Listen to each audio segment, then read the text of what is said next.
चला चला चला ओके चला पुढे घ्यायचं हो गुप्ताजी गुप्ताजी चला स्टेप दे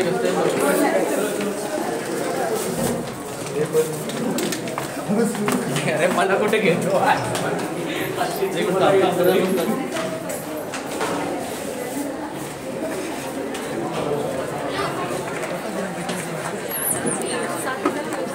आपण ज्याची प्रकर्षाने वाट पाहतोय सर्व मुलांना माझी विनंती आपण सर्वांनी उभं राहून सर्वांनी स्वागत करायला शाळेच्या जगामध्ये नवीन पैकी संस्कृती नवीन संस्था आदरणीय लोकनेते गणेशजी नाईक यांचं जोरदार शाळेच्या जगात आपण सर्वजण मिळून स्वागत करूया.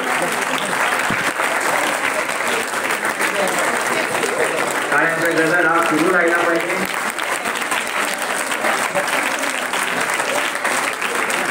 आदरणीय लोकनेते गणेशजी नाईक साहेब यांना विनंती करतो की आपण या ठिकाणावर यायचं त्याप्रमाणे अतिथी आहेत अनंत चौगुले साहेब चौगुले मॅडम आदरणीय संजीवजी नाईक साहेब संजीवजी नाईक साहेब अनंत सुतार साहेब साहेब मागे ना मागे मागे ना पाटील साहेब मागे मागे पाटील पोलीस शेट्टी साहेब विजय घाटे साहेब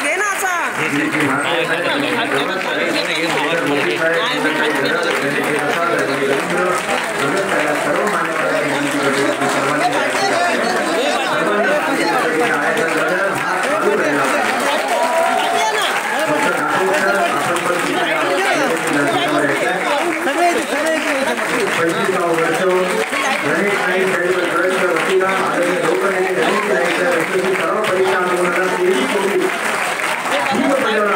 आजच्या या सर्व परीक्षा आपण पुन्हा एकदा टाळ्यांच्या गजरात सुरुवात करूया.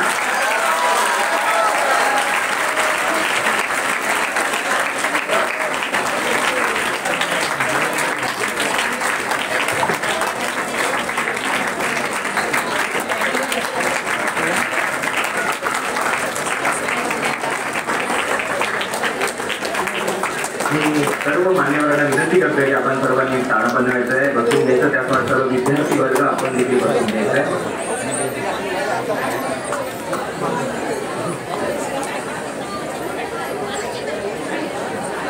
कृपया थोडी आता शांतता राखायची सगळ्यांना माझी विनंती, कारण आपण आता सोहळा इथे पाहणार आहोत.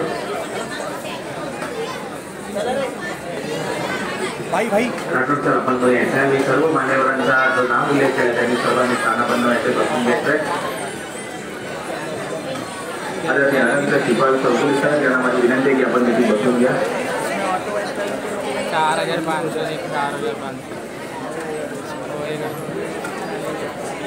सर्व मान्यवर ज्यांचं नाम उल्लेख केला त्या सर्वांना माझी विनंती की आपण लगेचच ताना बनवायचं बसून घ्यायचंय.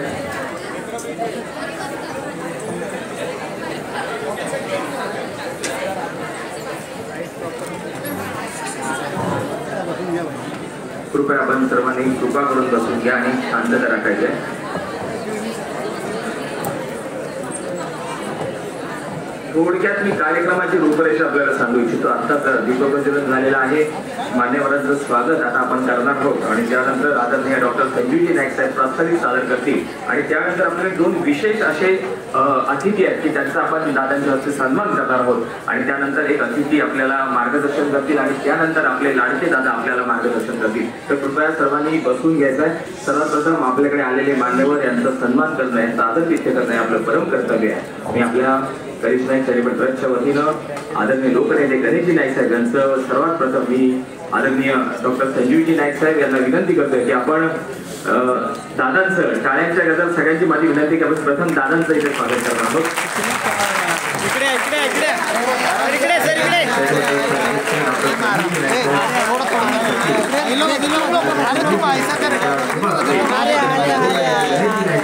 टाळ्यांच्या गजरामध्ये आपण स्वागत करूया. सर इकडे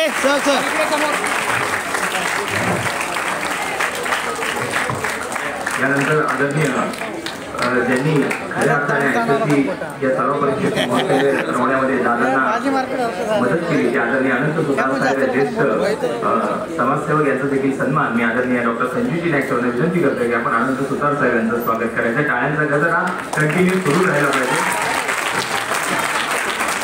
आदरणीय सर थोडा खालची पाटील यांचं आदरणीय संजीवजी नाईक साहेबांना विनंती करतो की आपल्या शिवमताई पाटील यांचा सन्मान करायचा आहे. त्यानंतर मी आदरणीय डॉक्टर संजीवजी नाईक साहेबांना विनंती करतो की आपल्या शुभक साहेबांना देखील सन्मान करायचा आहे. टाळ्या हा चालू राहायला पाहिजे कारण आपल्याला सर्वांचा सन्मान करायचा आहे. त्यानंतर आदरणीय ज्येष्ठ समाजसेवक जसे की भगत साहेब यांचा देखील सन्मान तिथे डॉक्टर संजीवजी नाईक साहेबांची सुरुवात होत आहे. यानंतर आदरणीय म्हात्रे सरांना विनंती करतो की आपण माझे जे मान्यवर आहेत त्या सर्वांचा आदरणीय सुरेश पाटील साहेब यांचा देखील सन्मान डॉक्टर संजीवजी नाईक यांची सुरुवात सुरेश शेट्टी साहेब यांचा देखील सन्मान होतोय.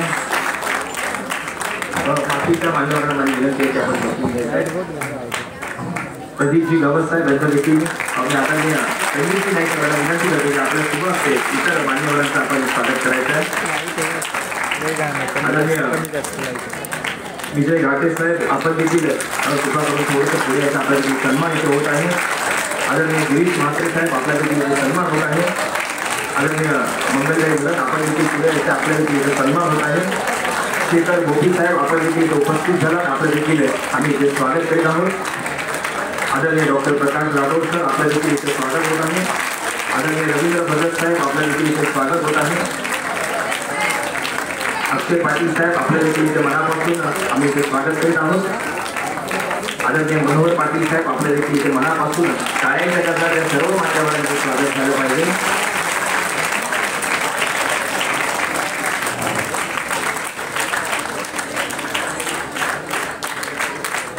वर्षाचा हा कालखंड 25 वर्षामध्ये आपण या SSC सराव परीक्षेला सुरुवात केली. खऱ्या अर्थाने ज्यांना मोठं करण्याचं काम या परीक्षेला एक चांगल्या पद्धतीने मनोबल देण्याचं काम ज्या मान्यवरांनी केलं ते आदरणीय डॉक्टर संजीवजी नाईक साहेब यांचं सगळ्यांनी जरा जोरदार टाळ्यांच्या गजरात आणि आदरणीय संजीवजी नाईक साहेब यांचं देखील जोरदार टाळ्यांच्या गजरात आपण स्वागत करूया. आदरणीय सागरजी नाईक साहेब यांचं देखील जोरदार टाळ्यांच्या गजरात आपण स्वागत करूया. आज आपली जी गुणात्मक वाढ होते त्याच्यामध्ये जर खऱ्या अर्थाने याचा वाट असेल तर या सर्व मान्यवरांचा आहे. आणि साहेब आपण ज्या चॅरिटेबल ट्रस्टच्या वतीने आम्हाला जी मदत करताय आपल्या सर्वांच्या वतीनं मी पुन्हा एकदा आपलं टाळ्यांच्या गजरात इथे स्वागत करतो आणि आभार व्यक्त करतो. यानंतर मी आदरणीय डॉक्टर संजीवजी नाईक साहेब गणेश नाईक चॅरिटेबल ट्रस्टचे अध्यक्ष यांना विनंती करतो की आपण आपली प्रस्ताविका इथे आपल्या समोर सादर करायची.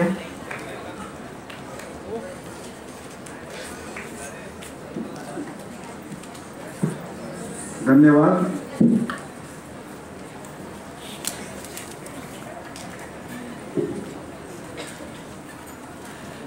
मी 2 घोषणा देणार आहे त्यात आपलं माझ्या बरोबर आपण सर्वांनी घोषणा द्यायची. भारत माता की वंदे. खूप खूप धन्यवाद. आज आपल्या सर्वांसाठी खूप आनंदाचा दिवस आहे.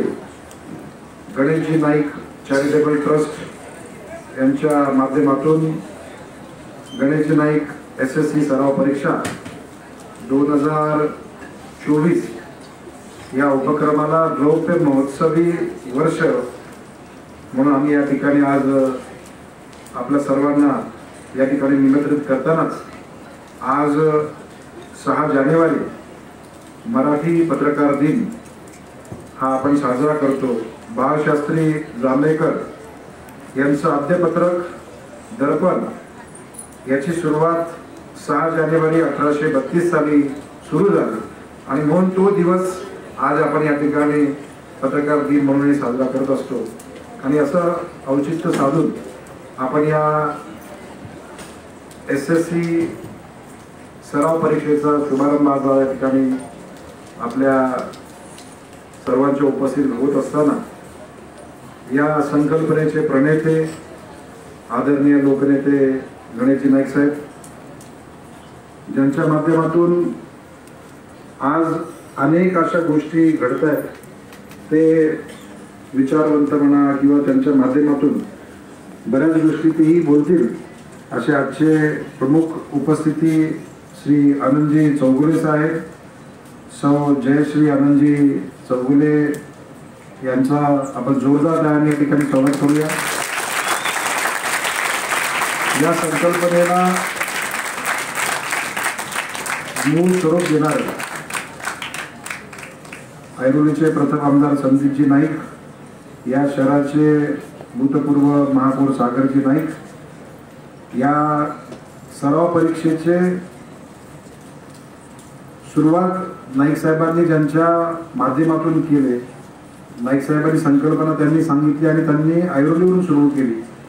ते या सराव परीक्षेचे प्रमुख आमचे ज्येष्ठ सहकारी आनंदजी सुतार, आमचे दुसरे ज्येष्ठ सहकारी दशरथजी भगत, या ठिकाणी उपस्थित असलेले आमचे दुसरे ज्येष्ठ सहकारी रामचंद्रजी घरत, आमच्या भगिनी नेत्राताई शिर्के, आमचे सहकारी सूरजजी पाटील, आमचे सहकारी गिरीजी म्हात्रे, आमच्या भगिनी शुभांगीताई पाटील, आमचे सहकारी सुरेशजी शेट्टी, आमचे सहकारी विजयजी घाटे, सहकारी आमचे प्रदीपजी गवस, आमचे तरुण सहकारी शेखरजी भोपी, आमच्या भगिनी मंगलताई गरत, आमचे सहकारी गणेशजी रसाळ, आमचे सहकारी रवींद्रजी भगत, डॉक्टर प्रकाशजी राठोड नवी मुंबई महानगरपालिका, सन्माननीय Narendraji Mhatre sir, सुधीरजी Thale sir, Pratap Mahadik sir, या उपक्रमाला सातत्याने सहकार्य करणारे सर्व शिक्षक, विविध संस्थांचे सर्व पदाधिकारी, विविध शाळा त्यांचे मुख्याध्यापक आणि खऱ्या अर्थानं ज्यांच्यासाठी ही स्पर्धा होते ते सर्व माझे विद्यार्थी, मित्रमैत्रिणी, बंधू, पत्रकार बंधू, या ठिकाणी उपस्थितांना सर्वांना माझा नमस्कार. आपल्या सर्वांना सांगू इच्छितो की 1998 साली जेव्हा माननीय गणेशजी नाईक साहेब आमदार झाले आणि त्याच्यानंतर त्यांना साधारण त्यावेळेस खरं म्हणजे नवी मुंबई शहर इतकं काय मोठं नव्हतं. प्रामुख्याने गावं ही या भागातील प्रमुख केंद्रबिंदू होते. काही परिसरामध्ये झोपडपट्टी सदृश्य काही भाग विकसित होता आणि सिडकोचं पाऊल 72-73 सुरुवात झालेलं कुठेतरी स्वरूप शहराचं घेत असताना नाईक साहेबांच्या एक गोष्ट लक्षात आली की विद्यार्थी जो आहे हा देशाचा आपला भविष्य आहे आणि ती घडवण्याची जबाबदारी जरी सरकारची असली, जरी आपण एक स्वरूप म्हटलं की बाबा शिक्षण विभागाची असली, तरी एक सामाजिक कार्यकर्ता म्हणून ती माझी सुद्धा जबाबदारी आहे. हे जेव्हा नाईक साहेबांच्या लक्षात आलं तर त्यांनी संकल्पना अनंत सुतारजी त्यावेळेस त्यांचे सहकारी म्हणून असताना त्यांना वाटलं की बाबा आपण असं का करू शकत नाही, कारण त्या काळामध्ये विद्यार्थी काही प्रमाणामध्ये SSCच्या परीक्षेचं त्यांच्यावर दडपणच होतं. आजही तुमच्यावर दडपण असतं पण पूर्वीसारखं इतकं दडपण नव्हतं. पूर्वी त्यावेळेस इतक्या व्यवस्था नव्हत्या, कोचिंग क्लासेस नव्हते, मोठ्या प्रमाणामध्ये तशा काही कॉन्व्हेंट स्कूल्स या ठिकाणी नव्हत्या. परंतु सुरुवात होती या शहराची सुद्धा. परंतु विद्यार्थ्यांच्या मनामध्ये SSCची परीक्षेचं दडपण म्हणजे बऱ्याच वेळा विद्यार्थी परीक्षा द्यायच्या अगोदर काहीतरी त्यांच्यावरती गडबड करत असतात. गडबडमध्ये तुमच्या लक्षात आलं असेल, काहीतरी चुकीचं निर्णय घ्यायचे किंवा मग रिझल्ट लागायच्या अगोदरच काहीतरी मला अपयश येईल अशी भावना ठेवून ते चुकीचा पाऊल उचलायचे. आणि मग याच्यातून हा आपला विद्यार्थी बाहेर पडला पाहिजे. या शहरामध्ये जी काही विद्यार्थी पुढची पिढी जी येते त्यांचं भविष्य आपल्याला सुकर करायला पाहिजे, सुरक्षित करायला पाहिजे. आणि हीच भावना लक्षात घेऊन अवघ्या मला वाटतं 300-400 विद्यार्थ्यांपासून सुरुवात झालेली ही सराव परीक्षा आज रौप्य महोत्सवी वर्षा जाते. मी सर्व त्या काळापासून आजपर्यंत ज्यांनी सहकार्य केलं मी मनपूर्वक त्या सर्वांचं मी आपल्या सर्वांच्या उपस्थितीत धन्यवाद करतो, त्यांचं जाहीर आभार व्यक्त करतो की त्यांनी हे सहकार्य केलं नसतं तर हे 25वं वर्ष ही SSC सराव परीक्षा गाठू शकली नसती. या स्पर्धेचं महत्त्वाचं कारण किंवा त्याची एक वैशिष्ट्यता काय आहे तर ही SSC सराव परीक्षा होत असताना जो एकंदरीत त्याचा पॅटर्न जो आहे हा संपूर्ण SSCच्या धर्तीवरतीच आहे. याचं जे काही परीक्षेचं सिलेबस, त्याचं पेपर सेट्स असतात, त्याच्या संदर्भातली एकंदरीत आखणी आहे ही SSCच्याच धर्तीवर आहे. आणि याचा आम्हाला स्वतःला अनुभव इतका चांगला आलेला आहे की अनेक विद्यार्थी अपयश त्यांना मिळेल असं वाटत होतं आणि या परीक्षेला ते बसले, त्यांना लक्षात आलं की या सेक्टरमध्ये म्हणजे समजा हिंदीमध्ये आपण कमी आहे, गणितात कमी आहोत, आपण विज्ञान क्षेत्रामध्ये कमी आहे आणि मग त्यांच्या लक्षात आलं की ह्या पेपरमध्ये आपल्याला इकडे अडचण आहे आणि मग पुन्हा आपल्याकडे वेळ आहे, कालावधी आहे आणि त्याच्यामध्ये मग त्यांनी सराव केला आणि मग यश प्राप्त केलं. आज या सराव परीक्षेच्या जोरावरती अनेक विद्यार्थी विद्यार्थिनी हे IAS IPS तशाच पद्धतीनं अनेक न्यायविधी खात्यामध्ये, मोठमोठ्या निमसरकारी खात्यांमध्ये, अनेक खाजगी संस्थांमध्ये मोठ्या पदावर गेलेत आणि त्यांनी आवर्जून सांगितलेलं आहे की SSC सराव परीक्षा जी गणेशजी नाईक साहेबांनी चालू केली त्याचा मला इतका लाभ झाला की मी आज इथे जो आज ज्या पदावर आहे याच्यामध्ये त्याचा सिंहाचा वाटा आहे. आणि म्हणून मी या ठिकाणी आपल्या या सर्व विद्यार्थ्यांना मी निश्चित सांगेन की आपण न घाबरता या स्पर्धेच्या युगामध्ये आपण पुढे जायला पाहिजे. आपल्यासाठी खूप पूर्वीपेक्षा आता खूप मोठी दालनं उभी आहेत. आता होऊ घातणारे अनेक गोष्टी आत्ताच्या युगामध्ये, पूर्वी मोबाईल कम्प्युटर्स ह्या गोष्टी नव्हत्या, सोशल मीडिया नव्हता, त्याच्यामुळे लोकांना माहिती मिळत नव्हती. परंतु आताच्या याच्यामध्ये एका क्लिकवरती आपल्या सर्वांना या गोष्टी उपलब्ध आहेत. परंतु हे सर्व करत असताना सुद्धा सराव हा केला पाहिजे. आपण आपल्या ज्या काही चुका होतात ते दुरुस्त करण्याची संधी मिळायला पाहिजे. आणि म्हणून मला असं वाटतंय या सराव परीक्षेचा निश्चित आपल्याला उपयोग होईल. आजपर्यंत ही परीक्षा फक्त सुरुवातीला मराठीसाठी होती, नंतर विविध भाषांमध्ये ही सराव परीक्षा घेण्यात आली. सुरुवातीला कमी सेंटर्सपासून आज ही सेंटर्सची संख्या ही 26 झालेली आहे. 85 पेक्षा जास्त शाळांनी याच्यामध्ये सहभाग घेतला आणि यावर्षी मला सांगायला आनंद होतो 9,900 विद्यार्थ्यांनी या परीक्षेमध्ये बसण्याचं निश्चित केलेलं आहे. आज आम्हाला विश्वास आहे की या 9,900 विद्यार्थ्यांच्या जीवनामध्ये ह्या परीक्षेच्या माध्यमातून निश्चितपणे त्यांना होणाऱ्या अडचणींवरती मात करण्याची संधी मिळेल. बऱ्याच वेळा असं होतं की अनेक गोष्टी करत असताना संधी मिळत नाही, परंतु याच्यातून तुम्हाला संधी मिळणार आहे. या संधीचं आपण सर्वांनी सोनं करावं अशी मी या निमित्तानं आपल्या सर्वांना विनंती करेन. मी आनंदजी सुतार साहेब आणि त्यांचे सर्व शिक्षक आणि हे जे सर्व त्यांची जी टीम आहे या सर्व टीमचं अभिनंदन करतो की या परीक्षा चांगल्या वातावरणात पार पडतील. जे आमचे मॉनिटर्स म्हणजे जे परीक्षा तपासणी होणार आहेत ते योग्य पद्धतीचे असे तज्ज्ञ मंडळी या परीक्षेचे जे काही पेपर्स तपासायचं काम करत असतात आणि मला विश्वास आहे की त्याच्या माध्यमातून पुढच्या भविष्यातले हे आमचे सर्व जो उद्याचा उषा काळ जो मला बघायला मिळतोय तो निश्चितपणे सकारात्मक आहे. माननीय गणेशजी नाईक साहेबांच्या मनामध्ये या नवी मुंबईला ज्या पद्धतीनं पुढे आणायचं आहे, त्याचा उत्कर्ष करायचा आहे, 25 वर्षाचा हा यशस्वी प्रयत्न हा अजून पुढे जाईल.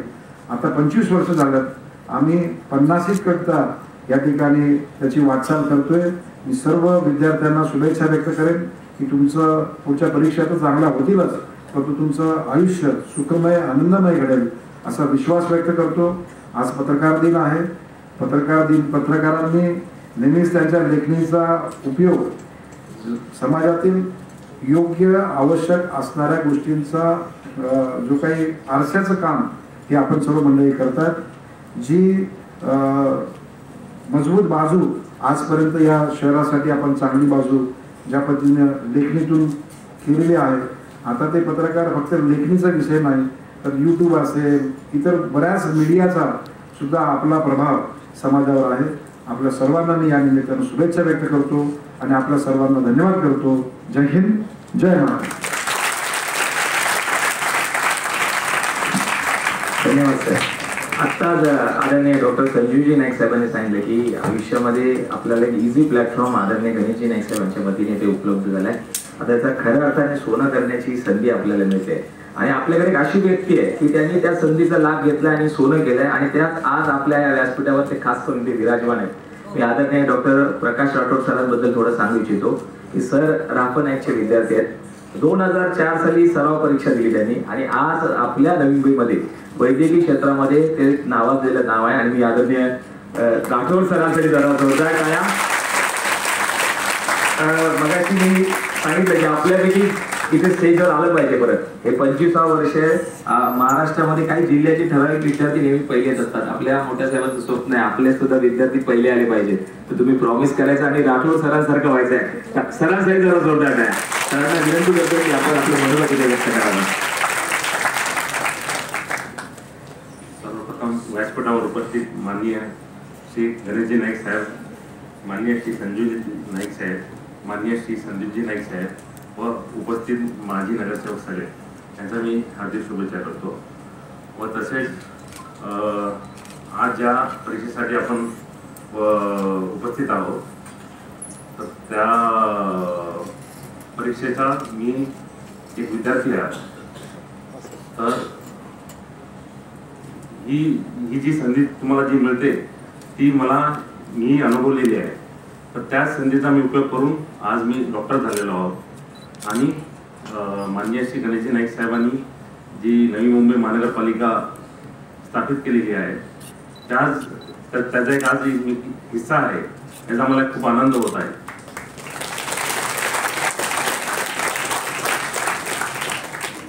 ही जी परीक्षा आहे आपल्याला कशी आपण टाइम मॅनेजमेंट करावी, कशी आपल्याला एक्झाम असते, तर हे सगळं शिकण्यासाठी ही सराव परीक्षा आहे. तर ह्याचा आपल्याला खूप फायदा होतो हे मी स्वतः अनुभवलेलं आहे. म्हणून मी तुमच्यापर्यंत सांगत आहे व तुम्हालाही याचा फायदा होईल अशी मी अपेक्षा करतो. धन्यवाद.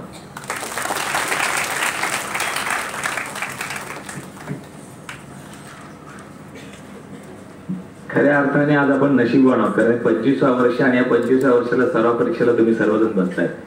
परंतु आज आपल्याला दादा मार्गदर्शन करणार आहेत, आशीर्वाद देणार आहेत. अजून अशा 2 व्यक्तिमत्व इथे आलेले आहेत की ज्यांचा आपल्याला आशीर्वाद घ्यायचा आहे आणि आपल्याला अभिमान आहे की अशा मान्यवरांसमोर आपला सन्मान होतोय किंवा यांच्या समोर आपल्याला उभं राहायला मिळतंय. मी खास करून आदरणीय अनंत श्रीपाल चौगुले सर, आता जवळजवळ 83 वर्षांचं वय आहे सरांचं आणि आपण त्यांच्या अभ्यासाबद्दल बोलणार तर त्यांची मी आवड तुम्हाला सांगते. लॉन टेनिस आता सुद्धा खेळतात या वयात सुद्धा. काळ्या झाल्याचे फिटनेसवर खूप लक्ष आहे. तर बाबा अणुशक्ती केंद्रामध्ये 38 वर्ष सरांनी नोकरी केली आहे आणि मेकॅनिकल आणि electrical design engineer BME, BE आणि MIE या पदवीने त्यांनी अभ्यासक्रम पूर्ण केलेला आहे. त्याचप्रमाणे बाबा अणुकेंद्रात रोबोटिक आणि अनेक क्षेत्रात डिझाईनचं काम त्यांनी केलेलं आहे आणि त्यांच्या वतीने डिझाईन केलेला वॉल क्लिंबिंग रोबोट भारताचे त्यावेळेचे जे पंतप्रधान होते श्री देवेगौडा, त्यानंतर आदरणीय वाजपेयी सर आणि त्यानंतर आदरणीय राजीव गांधी साहेब यांच्या समोर ते प्रदर्शन तिथे मांडलं गेलं आणि आज आपल्या समोर इतकी मोठी आणि दिग्गज व्यक्तिमत्व ते उपस्थित झाले. सर्वात प्रथम त्यांचं आपण सर्वजण उभे राहून त्यांच्या या कार्याचा गौरव करूया.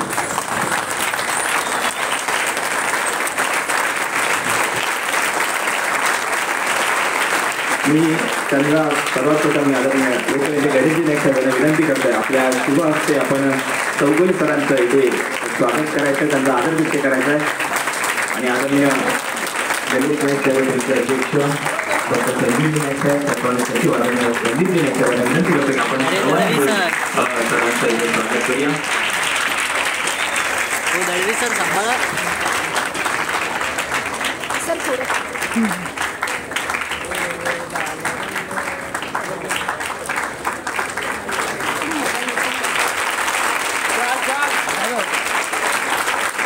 अजून एक सन्मान आपल्याला करायचा आहे.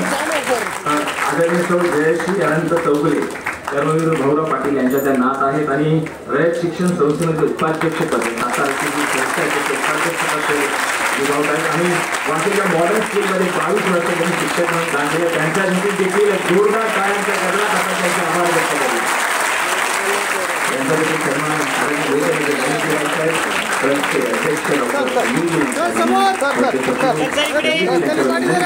सर्वांचे मिळून त्यांचं देखील ते त्यांच्या गौरवात त्यांचं देखील ते आभार व्यक्त करायचं.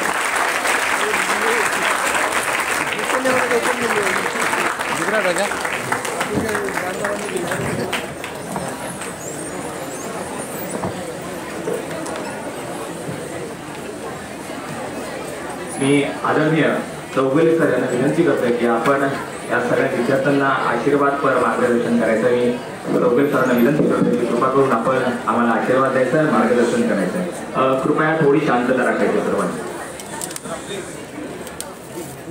मित्रांनो, श्री गणेशजी नाईक, संजीव नाईक, सागर नाईक, सगळं बंधू, माझ्या मित्रांनो आणि माझ्या सर्व बंधू भगिनींनो, माझी त्यांनी ओळख करून दिलीच आहे. काल यांचा मला फोन आला. मला वाटलं की आमच्या मिसेसचे आहे, त्या शिक्षण संस्थेचा उपाध्यक्ष आहेत म्हणून त्यांना बोलवलं असेल तर त्याने म्हणजे तुम्हाला पण यायला लागेल. तर मला असं वाटतंय की गाड्याबरोबर नळ्याची यात्रा असं जे म्हटलं जातं ते सत्य आहे. आणि मी तुमच्याशी फक्त गप्पा मारतो. काही मला पण तुमच्या जर परीक्षेला जसं टेन्शन येतं तसं आता टेन्शन आलेलं आहे खरं सांगायचं म्हणजे. तर मी BSc मध्ये होतो सर्व्हिसला. मी डॉक्टर बाबांना पाहिलेलं आहे, डॉक्टर बाबांशी बोललेलो पण आहे.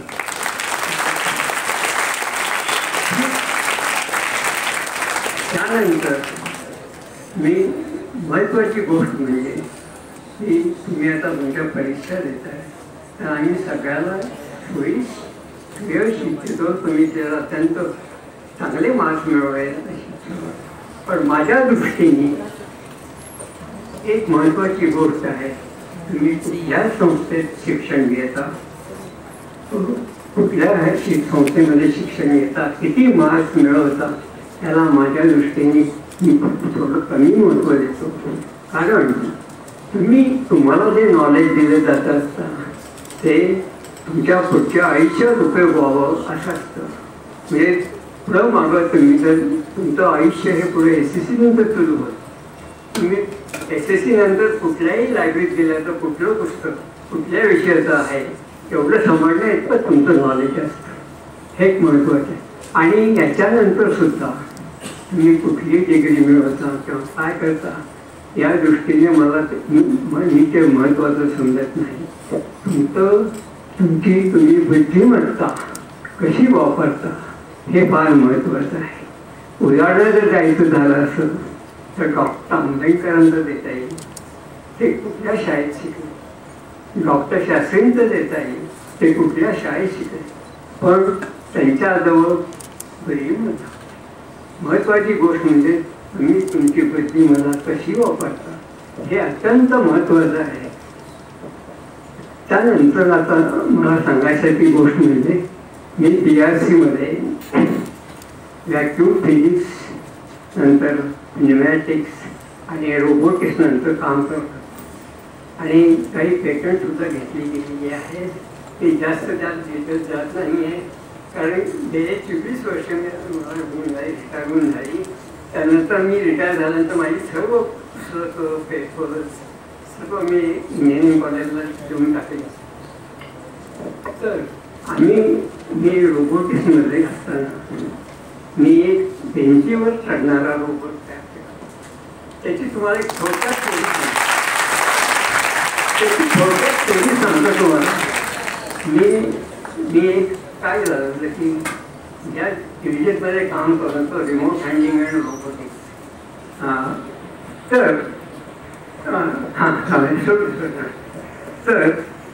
रेडिएशन म्हणजे असतं रेडिएशन ऍक्टिव्ह रेडिएशन असतं तिथं सगळीकडनं लांबून काम करायला लागतं. त्यासाठी रिमोट हँडलिंग हा सेक्शन होता. नंतर त्याचं रोबोटिक्समध्ये कन्व्हर्शन झालं आणि त्याच्यामध्ये मी काम करायला लागलो. तर मी एक काय झालं की मी एक साधं एक जमिनीवर चालणारं मशीन तयार केलं होतं. साधं म्हणजे अगदी सोपी गोष्ट आहे, ते तुम्ही सुद्धा करू शकता. दोन एकमेकावर दोन साधण्या 2 स्लाईड्स होते. त्या स्लाईडच्या चारी टोकाला सिलेंडर्स लावली होती, एअर सिलेंडर्स, आणि असे 8 सिलेंडर्स आणि मध्ये त्या दोघांच्या एकमेकावर अप्लाय करणारे एक सेंट्रल सिलेंडर असं केलं. तर ते काय करायचं, त्याचे 4 ह्याच्यात एअर सोडले की ते खाली येऊन बसणार आणि नंतर हे वरचं जे आहे ते पुढं जाणार आणि नंतर हे वर येणार आणि ते पुढे गेले की ते पुढं खाली असं ते वॉकिंग मशीन तयार होतं. ते मशीन मी आमच्या बॉसला दाखवलं. म्हटलं असं त्यांनी मशीन केलंय. तर त्यांनी पाहिलं म्हटलं सगळं कधी त्यांनी काय त्याच्याकडे लक्ष दिलं नाही फार. काय ठेवून दिलं म्हणजे असंच माझ्या कपाटात होतो. पण एक दिवस आपले बॉस आले आणि म्हणाले, Chougale you are done that machine very easy. म्हटलं इट इज इन कपर. म्हटलं can you convert into a climbing machine, म्हणजे तू ते भिंतीवर चढणारं मशीन करू शकशील का? म्हटलं इट इज व्हेरी डिफिकल्ट. म्हटलं ते कारण बरेच लोक हे वॉकिंग मशीन आणि भिंतीवर करणारे बरंच टाईम घेतात. तर मी म्हटलं की ठीक आहे, मी बघतो प्रयत्न करू. मग तर ते म्हणाले की very important person is coming to visit our centre, his prime minister, and we were to exhibit before him, and there were hardly 15 days. तर मी काय केलं, मी म्हटलं एनिवे सर आम्ही काय एव्हरेज टू डू इट. मग मी म्हटलं आता भिंतीवर चढवायचं तर त्याच्यासाठी व्हॅक्युम पंप वापरायचं. मला व्हॅक्युम पंप करायचे म्हणजे रबराचे कप्स आणण्याला सुद्धा खूप वेळ लागला असता. तर माझ्या शेजारीच एक आमची ट्रान्सपोर्ट सेक्शन होता. तिथे ते इंजिनियर हे सेक्टर फेकलेली असायची सिलेंडर्समध्ये. त्याचे एक मी गोळा करून ठेवले होते. ते कप वापरून ते मशीनला त्या लावले त्या पायाला आणि मग त्याच्यामध्ये व्हॅक्युम हे करून व्हॅक्युम पंप जोडून इव्हॅक्युएट करायचं आणि मग मी असं करणं ते भिंतीवर स्पायडरमॅन चढायला लागायचं. स्पायडरमॅनचं कसं चढायला लागायचं. असंही केलं होतं मी. यांच्या पुढं देवेगौडा आणि वाजपेयी आणि राजीव गांधींचं आम्ही रोबोटने एक चित्र तयार केलं. ते सुद्धा माझ्याकडे आहे, त्यांनी साईन केलेलं आहे. असं मी इथं काम करू शकतो. आता सध्या जर तुम्ही पाहिलं तर रोबोटिक्स सायन्स आता खूप पुढं झालेलं आहे. त्यावेळेला आर्टिफिशियल इंटेलिजन्स नुकताच चालू झाला होता. आता जर खूपच ॲडव्हान्स झालेलं आहे. आता तुम्हाला मी तुमच्या ह्याच्यामध्ये बरंच थोडी शिकतो आणि मला वाटतं की आता तुम्हाला आणखीन काय सांगायची गरज नाही. आणखीन मी बरंचसं म्हणजे की डेव्हलपमेंट केल्या BRCमध्ये. काही कामांची माझी पेटंट पण घेतली गेलेली आहे. आता पाहिजे पण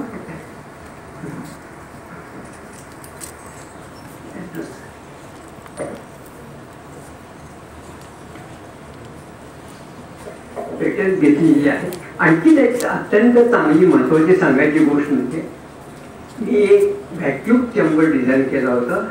व्हॅक्यूम चेंबर म्हणजे निर्वात असलेला प्रदेश व्हॅक्यूम म्हणजे. तर तो व्हॅक्यूमची तो जो होता तो चेंबर जे केलं होतं ते 2 metres by 2 metres by 3 metre depth असं होतं.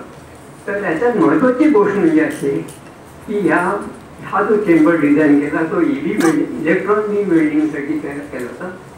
त्या चेंबरच्या वर इलेक्ट्रॉनिक रॉड घेऊन आत मोठमोठे डिफेन्सचे जे पार्ट्स असायचे ते सगळे आत ढकलायचे, तो डोअर बंद करायचा आणि मग ते वरने वेल्डिंग करता असासाठी होतं ते. तर तो चेंबर करताना आम्ही खूप म्हणजे काम केलं त्यावर, कारण हवेचं प्रेशर जे आहे ते तुम्हाला माहीत आहे किती हायड्रोजनचे प्रोडक्ट वगैरे तुम्ही पाहिले आहे किती प्रेशर असतं हवेचं. तर हे सगळं व्हॅक्युम केल्यावर हवेचं प्रेशर किती, तर ते वरचं जर टॉप जर हे होतं त्याच्यावर जवळ 6 टनाचा प्रेशर येतो. आणि त्या दृष्टीने आम्ही सर्व चेंबर होतो त्यासाठी 40 दीड इंच जाड अशी प्लेट वापरलेली आहे स्टीलची.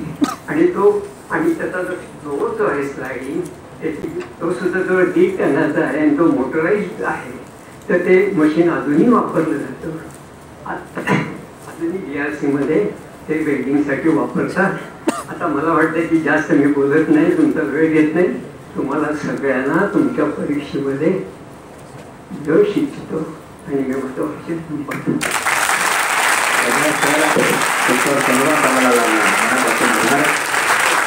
यानंतर ज्यांनी नवी मुंबईचा प्रत्येक विचार केलाय, नवी मुंबईची भूमी आपण त्यांना खऱ्या अर्थाने लोकनेता संबोधतो. खऱ्या अर्थाने आपल्या नवी मुंबईला एक सगळ्यात सुसज्ज आणि राहण्यासारखं जे शहर बनवलं, ज्यांनी आपल्या विद्यार्थ्यांचा विचार केला, शिक्षणामध्ये आपण कुठे जायला पाहिजे याचा ज्यांनी बारकाईने अभ्यास केला, नवी मुंबईची ज्यांनी संस्कृती जोपासली आणि आपल्या सर्वांना ज्यांनी संस्कार इथे दिले, ते आपल्या सर्वांचे लोकनेते गणेशजी नाईक साहेब टाळ्यांच्या गजरामध्ये आपण इथे स्वागत करूया आणि सर्वांना विनंती करतो की आपण आम्हाला मार्गदर्शन करायचंय. टाळ्या हा चालू राहायला पाहिजे.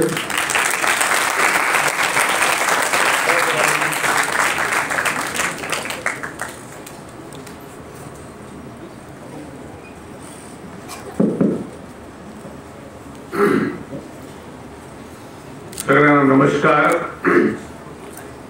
गणेश नाईक चॅरिटेबल ट्रस्ट आयोजित SSC सराव परीक्षा 2023-24 या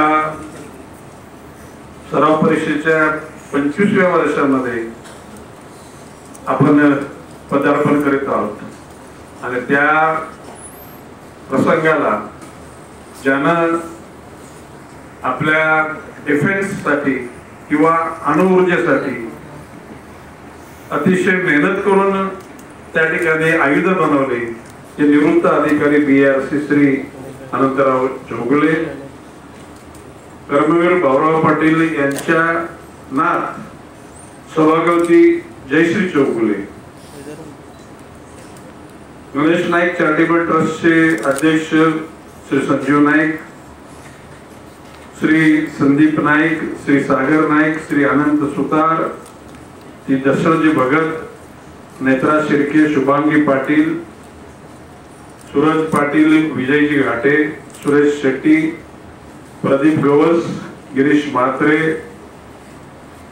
मंगल गरत, गणेश रसाल, रवींद्र भगत, शेखर भोपी, डॉक्टर प्रकाश राठोड, अक्षय पाटील, गणपतबुवा भोपी, मनोहर पाटील आणि या स्पर्धा यशस्वी होण्याकरता ज्यांनी माझ्याबरोबर इतकी वर्ष काम केले ते सुनील थरे sir, Narendra Mhatre sir, Pratap Madik sir, आजचे सूत्रसंचालन करणारे किशोर मोरे आणि मोठ्या प्रमाणामध्ये जमलेल्या पत्रकार बंधू आणि भगिनींनो, आज पत्रकार दिनाच्या पहिल्यांदा मी आपल्याला शुभेच्छा देतो की आज तुमच्यासाठी एक माइलस्टोन आहे, आठवणीचा एक मुक्काम तुम्ही लोकांनी गाठलेला आणि मगाशी संजीव नाईकांनी सांगितलं की जे न देखे रवी ते देखे कवी.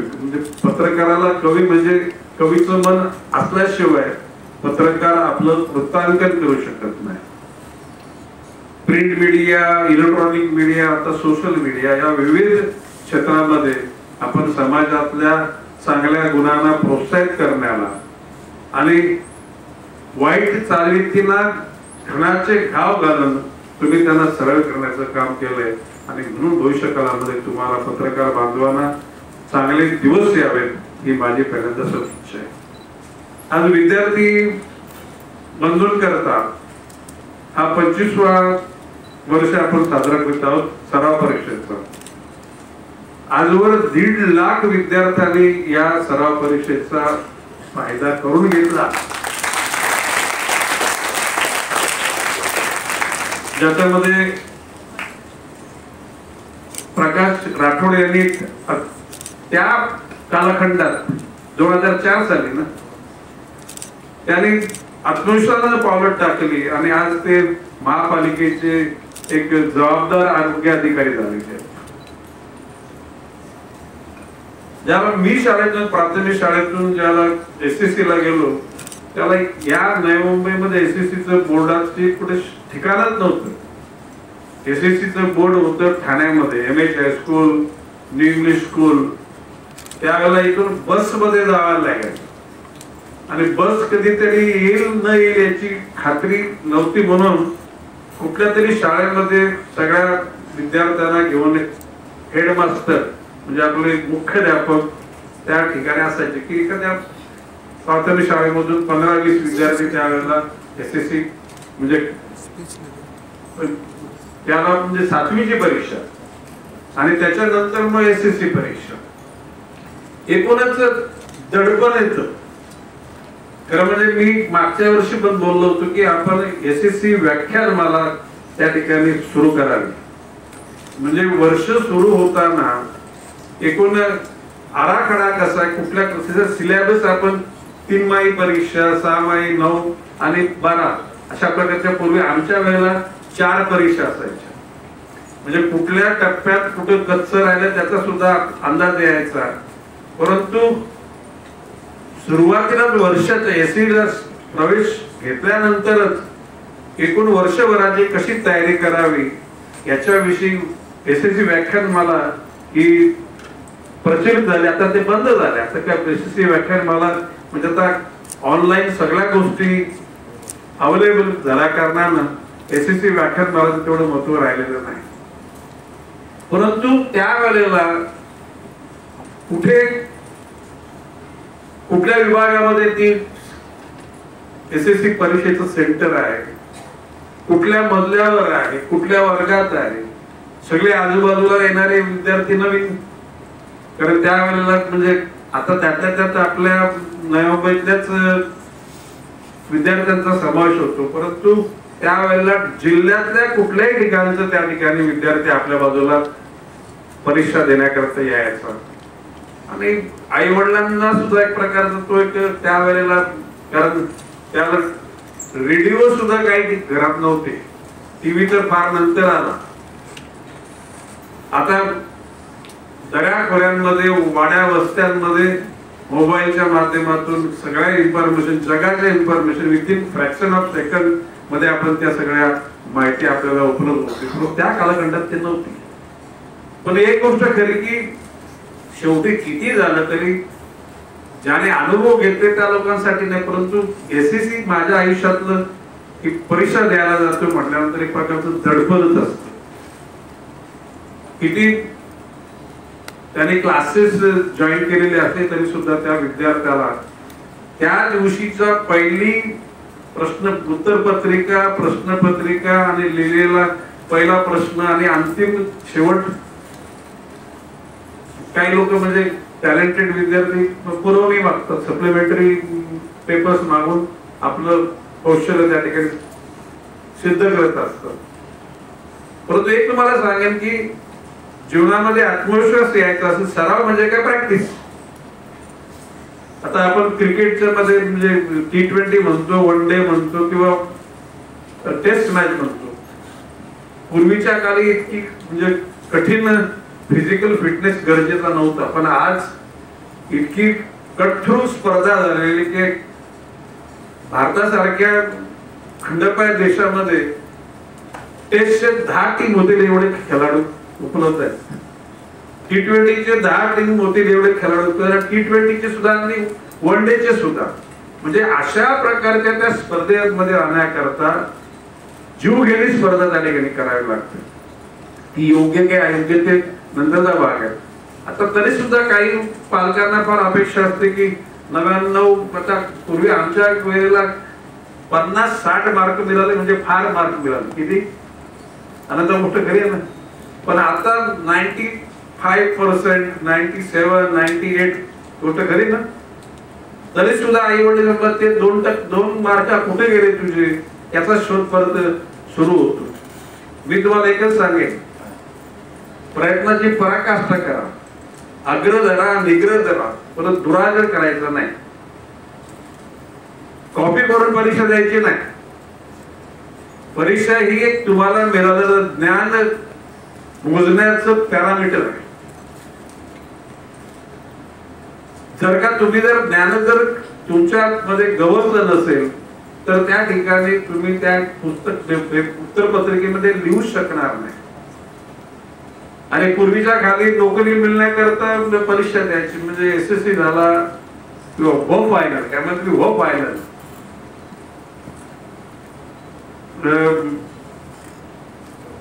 चौगुले साहेबांना हो फायनल माहित असेल, हो फायनल म्हणजे तुम्ही ग्रामीण भागातून त्या शहरी भागातून शिकलात तुम्ही, सांगली असो. तर उद्याला दुर्दैवाने एखाद्या परीक्षेमध्ये एका दिवशी झोप नीट झाली नाही किंवा एकूण मानसिक संतुलन नीट राहिलं नाही आणि जर का पेपर मध्ये नाही लिहिता आलं तर एखाद्या वर्षी जर नापास झाला तर एवढ्या डोक्याला म्हणजे काही मगाशी संजू नाईक आत्महत्या वगैरे करण्याची भूमिका घेतो. आणि आई वडील सुद्धा मुलांना त्या नजरेने बघतात की तू फार मोठा गुन्हा केला. माझं म्हणणं आहे की त्याच्या प्रयत्नाची पराकाष्ठा करा, परंतु औचितपणे जर दुर्दैवाने जर कधी आयुष्यामध्ये जर अपयश आलं ना तर त्या एका अपयशाने खचून जाण्याची गरज नाही. तुम्ही जर का जगाच्या इतिहासातली मेजॉरिटी राजकारणी लोक तुम्ही जर अभ्यास केला ना तर ते सगळे मोठे झालेले राजकारणी कधी ना कधी नापास झालेले असतात. ते तुम्ही बोला की आपल्या त्याला नाही का तुम्ही सांगितलं नापास होण्याचा आपल्याला एक प्रकारचा सल्ला दिलाय, तो सल्ला नाही माझा. म्हणजे तुम्ही तर प्रयत्नाची पराकाष्ठा करा, परंतु काही कारण परंतु जर त्या ठिकाणी अपयश मिळालं तर तेवढं म्हणजे मनाला आत्महत्या करण्याच्या भूमिकेला जाण्याची भूमिका नाही घ्यायची. आणि आई वडिलांना सुद्धा मी पालकांना मी बोलतो की मुलं बालक शिकताना त्यांचं जीवन घडवताना त्याच्यावर असं प्रेशर खरं म्हणजे आजची एकूणच जीव घेणे शिक्षणाची स्पर्धा आहे की माझ्या सारख्याला नाही पटत. It is not required. परंतु आता तज्ञ लोकांनी ती पद्धत अवलंबली म्हटलं तर माझ्यासारख्याने बोलणं म्हटलं तुम्ही कोण सांगणार आहे. जीवन सुरेख असलं पाहिजे, हसता खेळता ज्ञान मिळालं पाहिजे आणि त्या ज्ञानाचा वापर आपल्या जीवनामध्ये करता आला पाहिजे. ज्याला बेसिक नॉलेज म्हणतात. तर असा एक प्रश्न असे, पूर्वी माणसाला जगण्याकरता जे ज्ञान लागतं ते मिळालं की सगळ्या विषयाच्या शेवटच्या टोकापर्यंत कोणीच जाऊ शकत नाही. शेतीशास्त्रात तर बघितलं तर अशा विविध प्रकारच्या शेतीच्या विंग्स आहेत की एका विंग पर्यंत पोहोचताना तुम्हाला संपूर्ण अभ्यास करता येणार नाही. म्हणून त्याला कॉमन नॉलेज घेतलंच पाहिजे. आता स्पर्धा होते जगामध्ये म्हणून आपण पण त्या स्पर्धेमध्ये उतरलंच पाहिजे. आणि त्या स्पर्धेमध्ये उतरवण्याकरता आत्मविश्वास देण्याकरताच ही 25 वर्षापूर्वी स्पर्धा आपण सुरू केली. तुम्ही आत्मविश्वासाने पुढे जाल असा विश्वास व्यक्त करतो. आता या वर्षी संजू नाईकांनी सांगितले 9,900 विद्यार्थी या आपल्या नवी मुंबई शहरामध्ये या परीक्षेला एकूण सहभाग होत आहेत. तुम्ही तुमच्या आयुष्यामध्ये जसे त्या राठोड साहेबांनी जर डॉक्टर झाले तर तुम्ही कोणी इंजिनियर व्हा, वकील व्हा, कोणी डॉक्टर व्हा, कोणी उद्योगपती व्हा.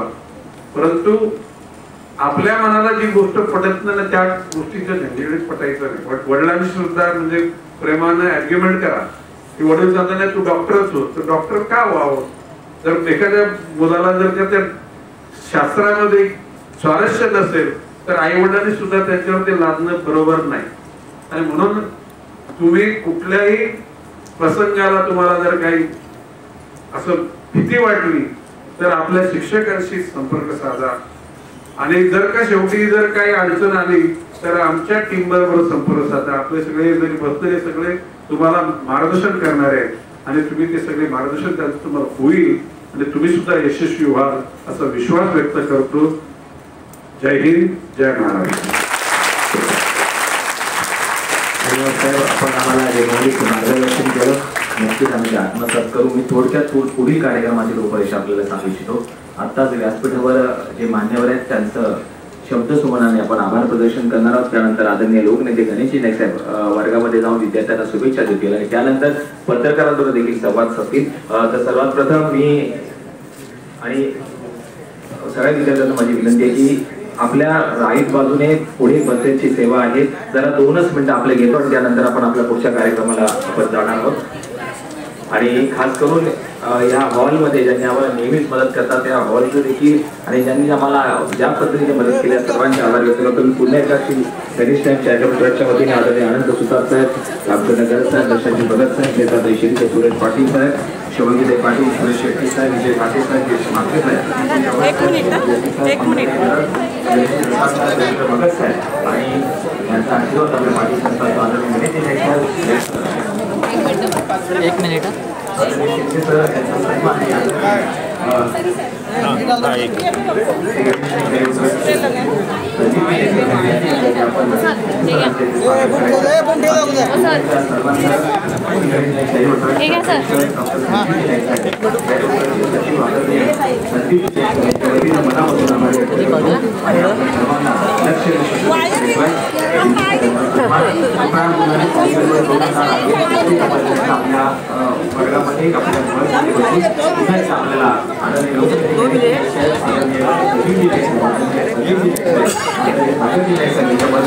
सर्व विद्यार्थ्यांना सराव परीक्षेचा लक्ष शुभेच्छा.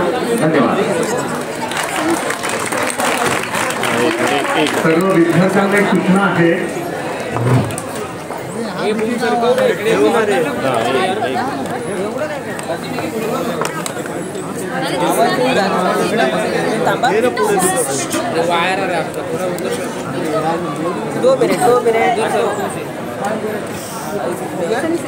चला रोल रोल रोल रोल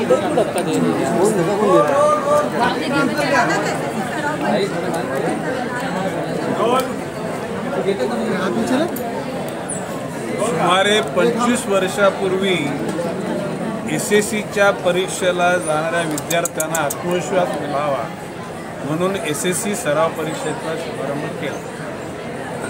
त्या कालखंडामध्ये माझे सहकारी आनंद सुतारे माझ्याबरोबर काम करत होते. नंतर त्यांना मी त्या विभागाचा प्रमुखच बनवून टाकला.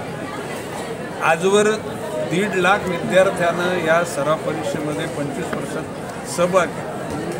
यावर्षी सुमारे 9,900 विद्यार्थी सहभाग घेतला. एकूण विद्यार्थ्यांमध्ये आत्मविश्वास वाढतोय, त्याच्यामध्ये भीती नाहीशी होते आणि भविष्यकाळामध्ये आत्मविश्वास असणं हे ज्ञान घेण्याचं करता पहिली बॅकग्राऊंड तयार झालं असं मी समजतो. एकूणच सर्वांचं आपलं सहकार्य मिळतं आहे. माझे सर्व सामाजिक जीवनामधले सर्व सहकारी, विविध राजकीय पक्षामध्ये असलेले लोक, विविध print media, electronic media, social मीडियाचे तुम्ही प्रतिनिधी, आज ही जबाबदारी संजीव नाईक, संदीप नाईक, सागर नाईक आणि आनंद सुतार हे चौघेजण त्या ठिकाणी पार पाडत आहेत आणि त्याचा नवी मुंबईच्या विद्यार्थ्यांना निश्चितपणे फायदा होतोय आणि भविष्यकाळात होईल असा माझा विश्वास. दादा 25 वर्ष सलग सुरू आहे ही सराव परीक्षा, किती मोठं यश आहे, काय सांगायचं? हे बघा बाबाशे की मी मगाशी सांगितलं की आम्ही ज्याला परीक्षेला 7वीला ज्याला मी गेलो त्याला इथून बस दुसऱ्या दिवशी नक्की येईल याची गॅरंटी नव्हती. MS हायस्कूलच्या शाळेमध्ये आमची राहण्याची व्यवस्था झाली होती आणि न्यू इंग्लिश स्कूलला आमचं परीक्षेत सेंटर होतं. 7वीचं मी बोलतो. कोण बाजूला बसलंय कोण पुढे काही समजत नव्हतं. ठाणे जिल्ह्याचं शहर, तालुक्याचं शहर, त्या शहराचंच सुद्धा महात्म्य त्याला सगळ्या लोकांना माहीत पडत नव्हतं आणि अशा प्रकारच्या तणावामध्ये विद्यार्थी परीक्षा देत असत. पाठ केलेलं किंवा घेतलेलं ज्ञानसुद्धा त्यावेळेला विसरून जाण्याची परिस्थिती निर्माण व्हायची. अशा परिस्थितीमध्ये आजचे हे विद्यार्थी भाग्यवान आहेत. त्यांच्याकरता आम्ही त्यांच्या कुटुंबातल्याच एक घटक म्हणून आम्ही आत्मविश्वासात त्यांच्या पाठीमागे उभे आहोत. आणि मी त्यांना स्पष्ट सांगितलेलं की अग्र धरा, निग्रह करा, परंतु दुराग्रह करायचा नाही. खोट्या पद्धतीनं पास व्हायचा मार्ग कॉपी वगैरे करायची नाही. आणि जर दुर्दैवानं जर का एखाद्या विषयात अपयश आलं तर त्या ठिकाणी ते एका वर्षाचं परीक्षेचं अपयश म्हणजे जीवनाचं अपयश नाही. आणि मी विद्यार्थ्यांना सांगितलं की तुम्ही जगातल्या मोठ्या मोठ्या पॉलिटिकल आणि ज्यांनी अचिव्हमेंट केले अशा लोकांचा तुम्ही अभ्यास केलात तर ते कुठल्या ना कुठल्या प्रायमरी सेकंडरी कॉलेज जीवनामध्ये कधी ना कधी नापास झाले. म्हणजे याचा अर्थ तुम्ही नापास व्हा असा माझा तुम्हाला काही म्हणजे संदेश नाही, परंतु तुम्ही त्याविषयी अदरवाईज मनाला लावून न घेता काही काही विद्यार्थी आत्महत्येसाठी म्हणजे प्रवृत्त होतात तर ते करू नये. आणि त्याच्या आईवडिलांनी सुद्धा मुलांकडून यशाची अपेक्षा करावी, परंतु कुठे मरणाचे जीव घेण्या स्पर्धेमध्ये त्यांनी यश मिळवावं. आणि जर नाही यश मिळालं तर त्यांना दुष्ण देण्याचं आईवडिलांनी सुद्धा ते काम करू अशा प्रकारची भूमिका मी सांगितली. ओके.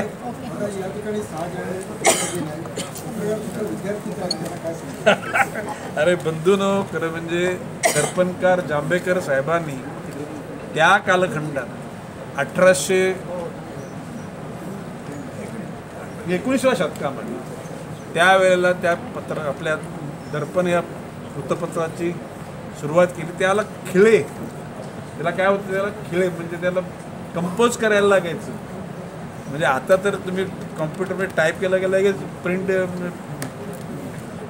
दिल्ली, कानपूर, UP, बिहार, कुठे अमेरिका आणि इस्रायलला जातं. त्यावेळेला ते असे ते खिळे शोधून त्याचं कंपोज करून त्याचं परत त्याचे प्रूफ काढून अशा कालखंडात सुरुवात झाली प्रिंट मीडियाची. आणि ती आता तुम्ही आज जगाच्या पाठीवर काही शिल्लक राहिलेलं नाही. विथिन फ्रॅक्शन ऑफ सेकंदमध्ये तुम्ही लोक जगाच्या सगळ्या माहित्यात लोकांना देतात. आणि म्हणून आज 7 जानेवारी हा तुमचा पत्रकाराचा दिवस आहे. आणि म्हणून मी मगाशी सगळ्यांच्या अगोदर तुमचं अभिनंदन केलेलं. तुम्हाला सुखाचे दिवस येऊ आणि ती येण्याकरता आमच्यासारख्याचे हातभार लागून अशी सदिच्छा. थँक्यू दादा. सुखाचे दिवस. बरोबर आहे ना.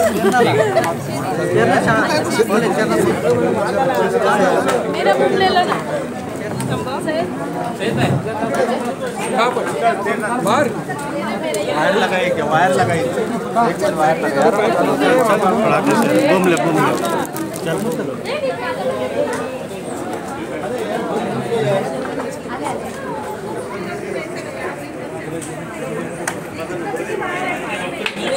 आपने अटका दिया.